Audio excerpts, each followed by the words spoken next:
오늘 수요일 하나님께서 우리에게 주시는 말씀은 이사야서 64장 5절에서 8절 말씀입니다. 구약 1045면 어간에 있습니다. 이사야서 64장 5절에서 8절까지의 말씀입니다.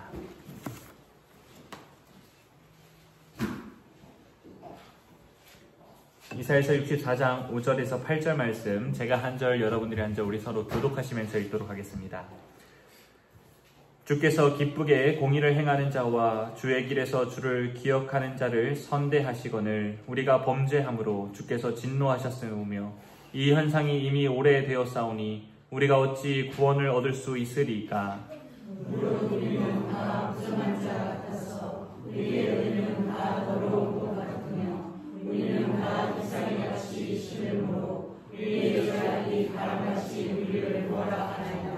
주의 이름을 부르는 자가 없으며 스스로 분발하여 주를 붙잡는 자가 없사오니 이는 주께서 우리에게 얼굴을 숨기시며 우리의 죄악으로 말미암아 우리가 소멸되게 하셨음이니이다. 그러나 여호와여, 이제 주는 우리 아버지시니이다. 우리는 진흙이요 주는 토기장이시니 우리는 다 주의 손으로 지으신 것이니이다. 아멘. 우리는 지난 시간 이신 칭의 교리에 대해서 살펴보았습니다. 이신, 믿음으로 말미암아 칭의, 의롭다함을 칭함받는다라는 의미입니다. 오직 믿음으로 말미암아 의롭다함을 받는다라는 교리이지요. 우리가 하나님 앞에서 의롭게 되려면 하나님께서 우리를 의롭다라고 인정해 주셔야 합니다. 우리 스스로의 힘과 노력으로는 결코 의로워질 수 없습니다. 왜냐하면 우리는 하나님의 완전한 기준에 도달할 수 없기 때문입니다. 오직 하나님께서 우리 안에 예수 그리스도를 믿는 참된 믿음을 심겨주실 때에야 우리는 그 믿음으로 말미암아 의롭다함을 얻을 수 있는 것입니다. 다시 말해 의롭게 하시는 분은 하나님이시고 우리는 의로워지는 대상일 뿐입니다. 그런데 오직 믿음으로 의롭게 된다라는 이 복음의 핵심 교리는 역사 속에서 늘 오해받고 도전받아 왔습니다. 가장 흔한 오해는 이것입니다. 믿음만 있으면 선한 행위는 아무런 가치가 없는 것 아닌가라는 것이죠. 이처럼 많은 사람들은 구원에 있어서 인간의 선행이 어떤 역할을 하는지를 끊임없이 질문해 왔습니다. 만약 하나님이 믿음을 보시고 구원하신다면 착한 일을 할 필요가 없지 않는가라는 것이죠. 그렇다면 믿는 사람들은 아무렇게나 살아도 된다는 뜻인가? 등등의 많은 질문들을 해오고 있습니다. 이런 질문들은 매우 현실적이고 설득력 있어 보입니다. 신앙생활을 하면서 우리도 종종 이런 생각에 빠지곤 하지요. 우리는 주님을 위해 헌신하고 봉사하는데 저 사람은 그저 왔다 갔다 합니다. 그럴 때 우리 안에 이런 생각이 듭니다.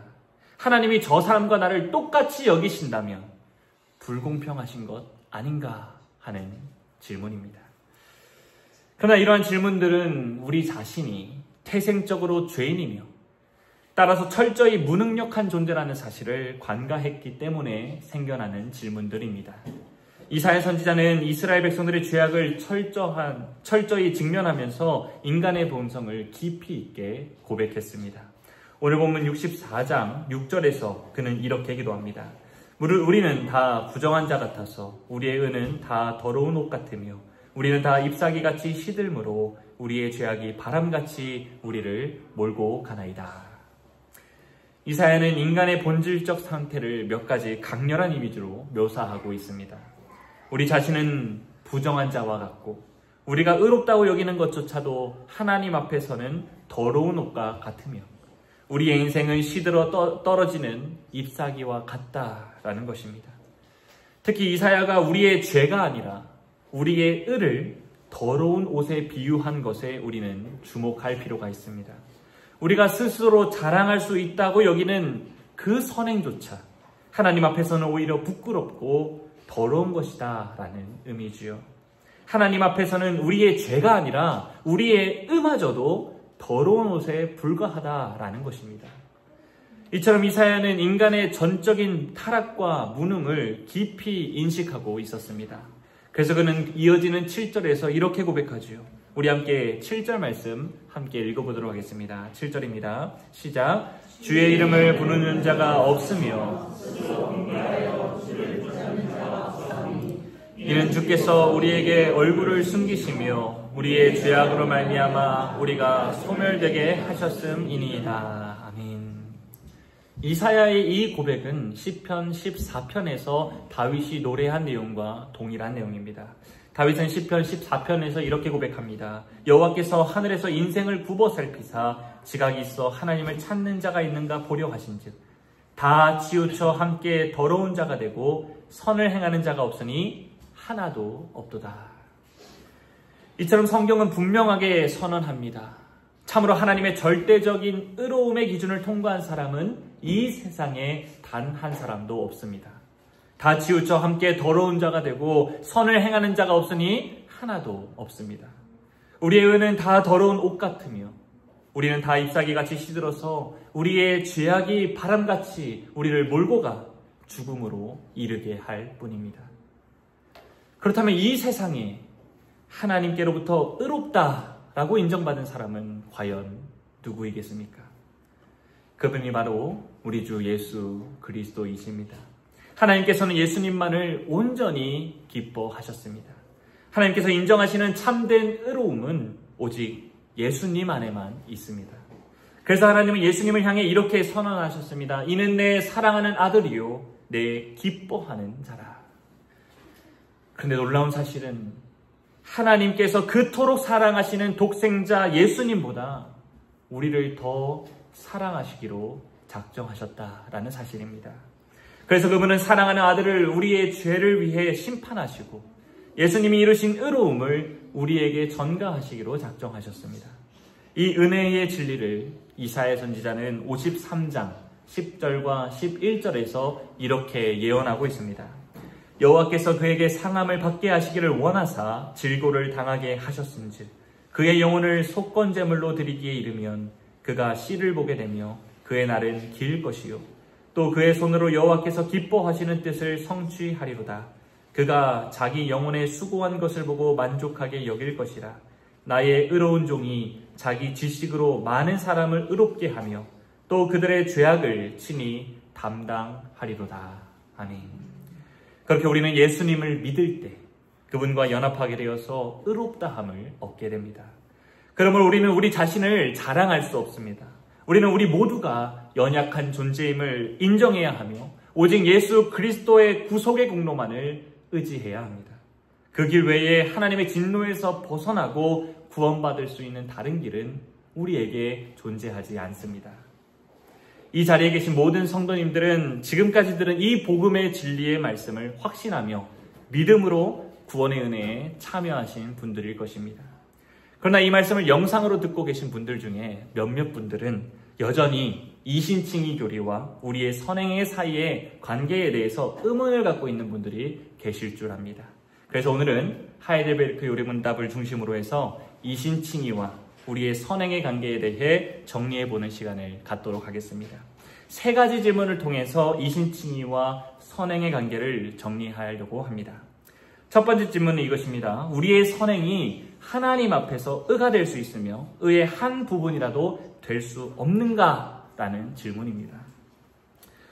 우리 주변에는 착하고 선한 사람들이 분명히 존재합니다. 흔히 법 없이도 살 사람이라고 우리는 그들을 그렇게 부르지요. 그리고 우리 가운데도 훌륭한 업적을 남겨서 세상의 행복과 번영을 공헌한 사람들이 분명히 존재하고 있습니다. 게다가 여기에 있는 우리 모두도 항상 그렇지는 못하긴 하지만 여전히 착한 행실을 하면서 살아가고 있습니다. 그런데 우리가 그런 노력을 아무리 해도 하나님 앞에서는 의로움에 아무런 기여도 하지 못한다고 하니까 너무 냉정한 평가처럼 느껴지기도 합니다. 적어도 우리의 선행이 1%쯤은 우리의 의로움에 보탬이 되어야 하는 것 아니냐라는 것이죠. 사실 교회 안에서는 사람의 선행이 의가 된다라는 이 주장보다는 앞서 말한 것처럼 의의 한 부분쯤은 될 수 있지 않느냐라는 이 주장이 굉장히 위협적이고 우리에게 강력한 영향력을 미치게 됩니다. 구원의 주체가 예수님이라는 사실을 인정하지만 우리가 그분의 손을 조금은 붙잡아야지 그나마 우리가 구원을 받을 수 있는 것 아니냐라는 것입니다. 갈라디아 교회가 바로 이 문제에 혼란을 겪고 있었습니다. 갈라디아 지역의 교회는 유대인들의 입장에서 보면 이방인 교회였고, 유대주의자들, 즉 율법주의자들이 그 안으로 들어와서 이런 가르침을 전했습니다. 예수님을 믿어야 구원을 받는다라는 말을 하면서도 그것만으로는 부족하고 율법을 지키고 할례를 받아야 한다라고 주장한 것입니다. 그들은 예수님의 복음을 부인하지는 않았습니다. 다만 그 위에 인간의 행위를 덧붙였을 뿐입니다. 언뜻 보면 이들의 주장이 타당해 보이기도 합니다. 구원을 받았다고 하면서 선한 일을 하지 않는다면 그 누가 구원을 받았다라고 말할 수 있겠습니까? 그러나 바울은 이 주장을 다른 복음이라고 규정하면서 매우 엄중하게 경고하고 있습니다. 갈라디아서 1장 7절에서 8절은 이렇게 선포합니다. 다른 복음은 없나니 다만 어떤 사람들이 너희들을 교란하여 그리스도의 복음을 변하게 하려 함이라. 그러나 우리나 혹은 하늘로부터 온 천사라도 우리가 너희에게 전한 복음 외에 다른 복음을 전하면 저주를 받을지어다. 아멘. 바울은 왜 이렇게까지 강하게 말하는 것일까요?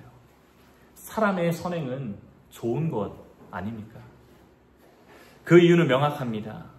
구원에 인간의 선행을 조금이라도 덧붙이는 것은 예수님의 십자가가 충분하지 않다라는 뜻이기 때문입니다. 예수님 혼자서는 우리를 완전히 구원하실 수 없고 우리도 조금은 보태야 한다라는 사고방식이지요. 이것은 예수님이 완전한 구주가 아니라는 주장을 암묵적으로 전제하는 것이며 결국 복음을 파괴하는 행태입니다. 이 진리를 비유로 표현하자면 이렇습니다. 한 사람이 깊은 물에 빠져서 허우적거리고 있습니다. 예수님께서 그를 구원하시기 위해 이렇게 손을 착 내밉니다. 이 상황에서 많은 사람들은 물에 빠진 사람이 예수님의 손을 잡아야지만 구원을 받을 수 있다라고 생각합니다. 그러나 복음은 그렇게 말하지 않습니다. 예수님은 단지 손을 내미시는 분이 아니라 직접 우리의 손목을 붙잡아 주시는 분이십니다. 물에 빠진 사람이 아무리 기진맥진하고 의지가 없어도 예수님은 능력으로 그를 붙드셔서 구원으로 이끄십니다. 이처럼 우리의 구원은 우리가 예수님의 손을 얼마나 잘 붙잡느냐에 달려있지 않습니다. 구원은 예수님이 우리를 얼마나 강력하게 붙드시는가에 달려 있습니다. 그리고 그분의 손은 완전하고 능력이 있으며 그분의 은은 우리를 구원하시기에 충분하고 완전하다라는 사실은 이미 성경에 차고도 넘칩니다. 여기에 우리의 선행이나 공로는 한 조각도 첨가될 수 없습니다. 우리는 오직 예수님께서 우리를 건지시는 은혜의 손길만을 의지할 뿐입니다. 그렇게 할 때 우리는 하나님의 진노에서 건짐받고 참된 의를 입게 되는 것입니다. 그렇다면 어째서 우리의 선행이나 공로가 이토록 무의미한 것입니까? 그것은 바로 우리가 행하는 최고의 선행조차 하나님의 기준 앞에서는 불완전하며 죄로 오염되어 있기 때문입니다. 앞서 이사야 선지자가 말했듯이 우리의 은은 더러운 옷에 불과합니다. 하나님 앞에 설 수 있는 은은 절대적으로 완전해야 하며 전적으로 하나님의 율법에 일치해야 합니다. 그러나 우리는 그렇게 할 수 없습니다. 그러므로 우리의 구원은 오직 예수 그리스도의 완전한 의로만 가능하고 우리의 어떤 선행도 그 구원에 더할 수 없습니다. 이 사실을 우리 요리문답 62문은 잘 정리하고 있습니다. 제가 한번 62문을 물으면 답해 주시기 바랍니다. 62문, 우리의 선행은 왜 하나님 앞에서 의가 될 수 없으며 의의 한 부분이라도 될 수 없습니까? 하나님의 심판대 앞에 모든 면에서 하나님의 율법에 일치해야 합니다. 그러나 우리가 이 세상에서 행한 최고의 행위라도 모두 불완전하며 죄로 오염되어 있습니다. 근데 여기서 또 다른 의문이 하나 생기게 됩니다. 우리의 모든 행위가 불완전하고 죄로 오염되어 있다는 사실은 알겠는데 분명히 성경에서는 하나님께서 각 사람의 행위대로 갚아주신다라는 말을 하지 않았느냐라는 것이죠. 착한 일을 하면 상을 주신다고 하셨는데 그런데도 우리의 선행이 정말 아무 의미가 없느냐라는 것입니다. 성경은 여러 곳에서 하나님께서 우리의 선행에 대한 보상을 해주시겠다 약속하셨습니다. 구약에서는 신명기 28장에서 하나님의 말씀에 순종하는 자에게는 복을, 불순종하는 자에게는 저주를 주시겠다 선언하셨습니다. 신약의 계시록 22장 12절에서는 예수님께서 친히 이렇게 말씀하신 바가 있습니다. 보라, 내가 속히 오리니 내가 줄 상이 내게 있어 각 사람에게 그가 행한 대로 갚아주리라. 아멘. 예수님이 왜 오시겠습니까? 내가 상이 있어서 너희에게 갚아주시기 위해 재림하시겠다 말씀하신 것입니다. 이처럼 성경은 분명히 우리의 선행에 대한 보상을 밝히고 있습니다. 그러나 여기서 우리는 반드시 기억해야 할 중요한 사실이 있습니다. 하나님께서 주시는 상은 우리의 공로 때문이 아니라 오직 하나님의 은혜로 주시는 선물이라는 점입니다. 이 점을 분명히 하려면 성경에서 상에 대한 언급이 어떤 맥락에서 언급되어지는지를 우리는 주의 깊게 살펴보아야 합니다. 대부분 상에 대한 말씀은 언약 관계 속에서 주어집니다. 하나님은 이스라엘 백성들에게 먼저 찾아가셔서 아무런 자격도 없는 그들을 애굽에서 구원해 주셨습니다. 그리고 그들은 시내산으로 인도하신 후에 언약을 맺으시고 10계명을 주셨습니다. 그런 다음에야 이 계명을 지키면 생명을, 이 계명을 어기면 저주를 주겠다라고 선언해 주셨지요. 중요한 것은 우리가 먼저 무언가를 해서 하나님과 언약 관계에 맺어진 것이 아니라 하나님께서 우리를 먼저 택하시고 구원하셔서 언약을 세우셨다라는 점입니다. 우리는 마치 버려진 고아와 같았고 형체 없는 진흙에 불과했지만 하나님께서는 우리의 아버지가 되어주시고 토기장이가 되어서 우리를 아름답고 값진 그릇으로 빚어주셨다라는 것입니다. 그래서 이사야서 64장 8절에서 이렇게 고백하는 것입니다. 우리 이사야서 64장 8절 말씀도 함께 읽어보도록 하겠습니다. 8절입니다. 시작. 그러나 여호와여, 이제 주는 통위장이시니 우리는 다 주의 손으로 지으신 것이니이다. 아멘.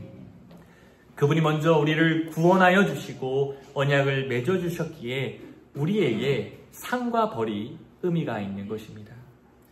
그렇다면 하나님은 왜 우리에게 상을 약속해 주신 것일까요? 그것은 연약한 우리가 하나님의 계명을 더욱 사랑하고 기꺼이 순종할 수 있도록 격려하시기 위해서입니다. 이미 구원하신 우리에게 구원을 베푸신 우리에게 율법을 지킬 힘을 주시고 그 율법을 더욱 신실하게 살아갈 수 있도록 하기 위해서 상을 약속하신 것이죠. 하나님은 우리의 순종이 그분의 기쁨이 되고 그 삶이 헛되지 않다라는 사실을 알려주시기 위해서 위로해 주시고 격려하시는 차원에서 상급을 주겠다 약속해 주신 것입니다. 이것은 마치 부모가 자녀에게 용돈을 주면서 그 돈으로 어떻게 나에게 감사의 마음을 표현해야 될지 알려주는 것과 같은 것입니다. 자녀가 그 돈을 아껴서 부모님께 작은 선물을 준비할 때 부모는 그 선물을 보면서 자기 돈으로 산 것이 선물이라고 여기지 않고 그 자녀의 마음을 기쁘게 여기고 큰 칭찬과 격려를 아끼지 않습니다. 더욱이 더 큰 선물로 그 자녀를 기쁘게 해주지요. 하나님께서도 그렇게 하신다라는 것입니다. 물론 자녀는 이것을 위해 자신이 원하는 것을 포기해야 하고 아껴 써야 하고 절제해야 하고 자제해야 합니다. 그렇지만 자녀는 그것을 기꺼이 포기하고 부모님을 위해 선물을 준비합니다. 왜 그렇습니까? 부모의 사랑을 알기 때문입니다. 받은 사랑이 너무나도 커서 그 사랑에 응답하고 싶기 때문입니다. 심지어 이 돈도 부모님께 받은 것입니다. 여기에 부모님이 더 큰 선물로 주시겠다 약속까지 해주셨습니다. 그렇다면 자녀는 어떻겠습니까? 지금의 불편을 기꺼이 감수하면서 그 일을 감당할 수 있습니다. 지금 감내하는 이 고통보다 부모님께 받을 보상이 더 큰 것을 분명하게 알고 있기 때문입니다. 이처럼 하나님의 상은 우리의 공로에 대한 보상이 아니라 은혜에서 비롯된 격려와 위로의 선물입니다. 우리가 이 상을 받지 못한다고 해서 하나님의 자녀가 되는 것이 아니고 그분과 우리의 언약적 관계가 깨어지는 것도 결코 아닙니다. 상은 언약 안에 있는 자녀에게 베푸시는 아버지 하나님의 특별한 사랑의 표현입니다. 지금까지 우리의 선행은 하나님 앞에서 결코 의가 될 수 없으며 하나님께서 주시는 상도 우리의 공로나 노력 때문이 아니라 오직 은혜로 주어지는 것이다 라는 것을 살펴보았습니다. 그 다음에 여기서 자연스럽게 또 하나의 질문이 생기게 되죠. 선행이 아무런 의미가 없다면 우리는 굳이 선하게 살 필요가 있는가 하는 것입니다. 그저 믿기만 하면 되는 것 아닙니까? 왜 오후 시간에 시간을 들여서 애찬팀이 나와서 이렇게 땀을 뻘뻘 흘리며 냉장고를 닦아야 하는 것입니까? 앞서 서로에서 함께 살펴봤던 질문들이지요. 믿음으로 의롭다함을 받는다라고 말하면 사람들이 선행에 대해서 무관심해지고 심지어 더 악하게 사는 것 아닙니까? 이런 질문들입니다. 이런 질문은 사실 새로운 것이 아닙니다. 이미 사도 바울이 복음을 전할 때에도 똑같은 의문을 제기한 사람들이 존재해 왔습니다. 그는 로마서 5장 20절에서 죄가 더한 곳에 은혜가 더욱 넘쳤나니 라고 말하자 율법주의자들이 이를 왜곡하여서 이렇게 조롱했습니다. 그렇다면 은혜를 더 많이 받으려면 죄를 더 많이 지어야 되겠네요 라고 말이죠. 이에 대해서 바울은 로마서 6장에서 강력하게 비판합니다. 로마서 6장 1절에서 3절 말씀입니다. 그런즉 우리가 무슨 말을 하리요? 은혜를 더하게 하려고 죄에 거하겠느냐? 그럴 수 없느니라. 죄에 대하여 죽은 우리가 어찌 그 가운데에 더 살리요? 무릇 그리스도 예수와 합하여 세례를 받은 우리는 그의 죽으심과 합하여 세례를 받은 줄을 알지 못하느냐. 바울의 말은 분명합니다. 참된 신자는 그리스도와 연합된 존재다라는 사실입니다. 신자는 그리스도와 함께 죄에 대하여서 죽었고 의에 대하여서 새롭게 살아났기 때문에 이전처럼 죄 가운데 머물러 살아갈 수 없다라는 것입니다. 예수님도 요한복음 15장에서 이 진리를 포도나무와 가지 비유로 설명해 주셨습니다. 나는 포도나무요 너희는 가지라. 그가 내 안에 내가 그 안에 거하면 사람이 열매를 많이 맺나니 나를 떠나서는 너희가 아무것도 할 수 없음이라. 아멘. 가지가 포도나무에 붙어 있기만 해도 자연스럽게 열매를 맺듯이 신자가 그리스도께 붙어 있으면 반드시 열매를 맺게 된다라는 사실입니다. 의롭고 거룩하신 주님과 연합된 우리는 너무나도 자연스럽게 의롭고 거룩한 삶을 살아가게 되더라라는 진리입니다. 그리고 열매를 맺는 가지가 자기 공로를 내세울 수도 없듯이 우리의 신자들도 우리의 공로를, 우리의 열매를 내 자신의 자랑으로 내세울 수 없는 것입니다. 열매는 포도나무이신 주님에게서 나온 것이고 우리는 단지 그분께 붙어 있을 뿐입니다. 그래서 우리는 모든 것을 다 한 후에 이렇게 고백할 수밖에 없는 것입니다. 명령받은 것을 다 행한 후에 이르기를 우리는 무익한 종이라. 우리가 하여야 할 일을 한 것뿐이라. 아멘. 그러므로 우리가 그리스도와 연합되어 있다면 반드시 열매를 맺게 되어 있습니다.